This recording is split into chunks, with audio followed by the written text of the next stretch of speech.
Hey y'all, welcome back to my channel. I'm Rebecca with Learning Together by Grace, and in today's video we are going to be talking about unschooling. Are y'all ready? I am. Let's go.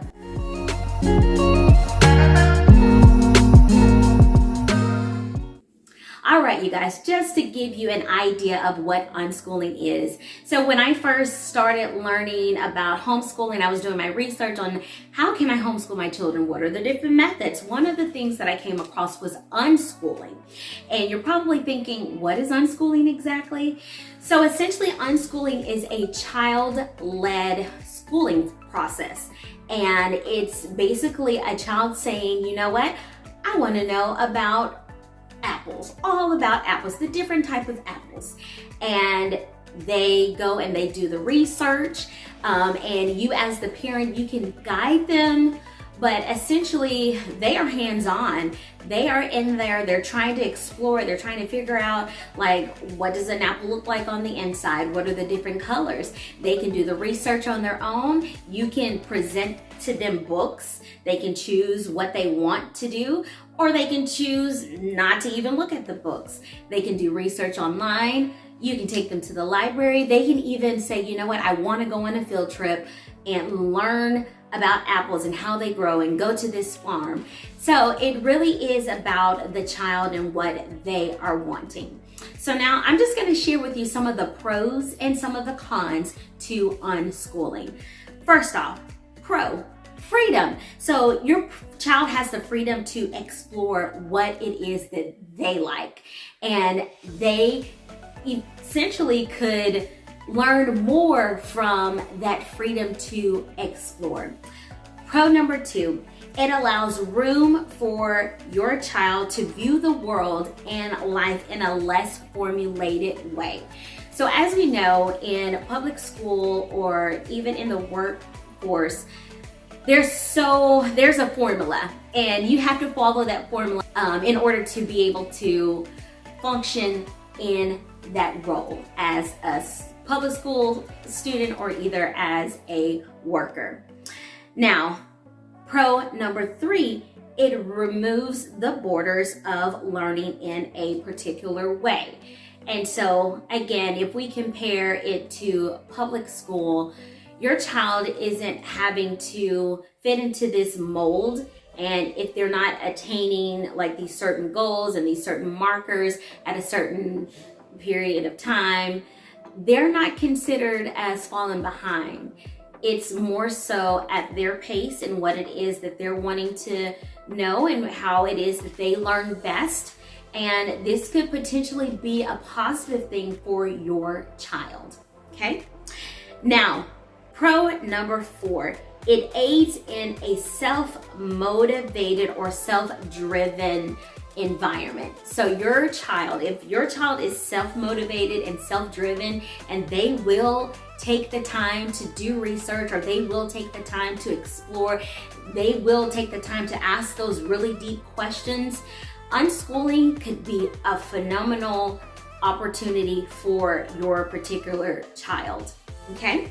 And pro number five, it opens the doors to socialize with different people of all ages, all groups, cultural backgrounds, and it allows for communicating with these different people in ways that maybe you wouldn't have been able to communicate with before.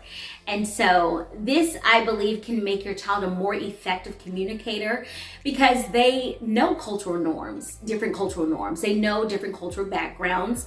They know, okay, well, this is a 5-year-old. I wouldn't handle a 5-year-old the way that I would handle a 19-year-old or a 30-year-old or 60-year-old, and it can show them how to navigate life, being able to communicate with people on different levels, abilities, and disabilities. So that is definitely a pro to having an unschool learning.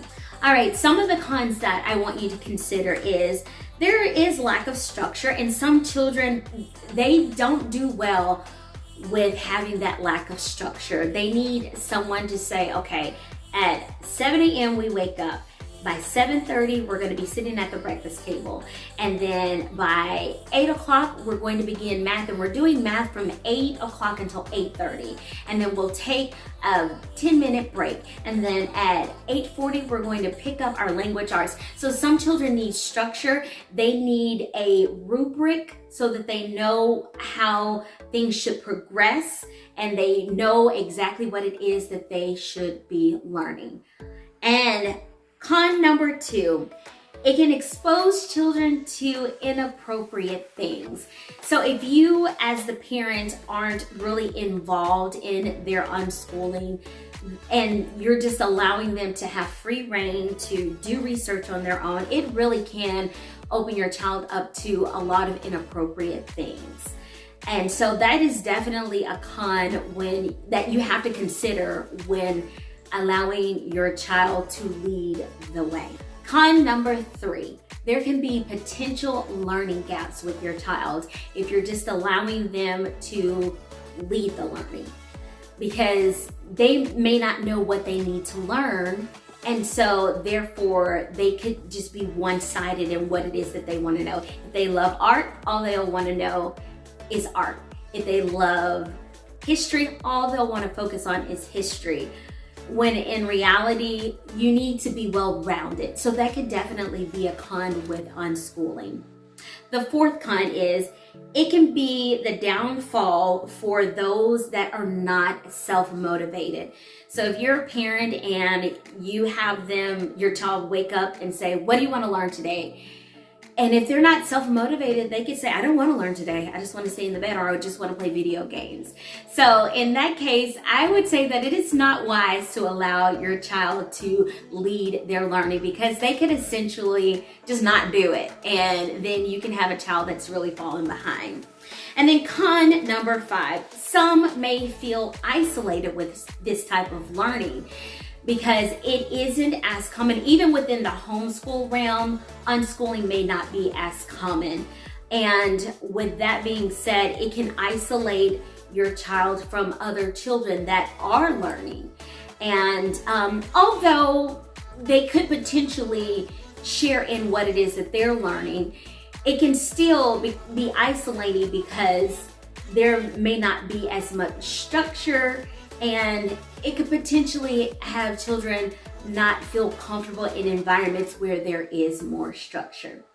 Now, to end all of this, what I do want to say is that I thoroughly believe that unschooling can be a part of your homeschool curriculum. One thing that my family did when we first started homeschooling a few months in, we actually took an entire month and we just learned about Yosemite. We did Yosemite and we learned about animals, and my children, they wanted to know, like, oh, well, what kind of flowers do they have there? That was one of the things my daughter wanted to know, like, what type of flowers does Yosemite have? And my son was focused on the animals. And me as the parent, I was like, well, I want to know some things too. So I wanted to know about the water sources and things of that nature at Yosemite. And so it can definitely be a part of your homeschool program. And I'm not completely against it, because honestly, sometimes even within your structured homeschool program, you may need a break. Maybe you need to readjust and you realize, you know what, this isn't working for my family. So let's take a week or 2 off to unschool. And I can just say, you know what do you guys want to do today for school? What do you want to learn about? And giving your child that power and that responsibility to actually take charge of their education. And I feel that that can be a very powerful thing for your child, because when they are older, that's something that they can take with them when they're in college. That's something they can take with them if they decide to start a business, or if they decide to work at a certain corporation. They can take charge of finding the answers and exploring an avenue that maybe someone else wouldn't consider. So unschooling can definitely be a positive. And I would even go as far as to say, try it out, try it out and see if that's something that your family can actually get into, and see if it would be something that would be helpful and needful for your family, and maybe even needful for you as the parent. So consider that. But I do hope that you guys find this helpful. I'm always trying to encourage those that are interested in homeschooling. Homeschooling is not for everyone, and I understand that. There are some wonderful public schools out there, some phenomenal educators out there, and they are doing an awesome job with your children. But for those that are interested in homeschooling and unschooling and all that comes along with homeschooling, I am here to advocate for you and to help you navigate through this journey of homeschool. If you guys haven't already, subscribe, share, let people know what we're doing over here. And I hope that you leave a comment below so that I know if this is helpful for you, if it's not so helpful for you. And let me know if there's something that you would like for me to find for you. Maybe I know the answer, or maybe I don't, but I'm all about researching and finding answers. So you guys, thank you for sticking to the end. Thank you for even just being here. And I hope that you come back for more. God bless you. Bye.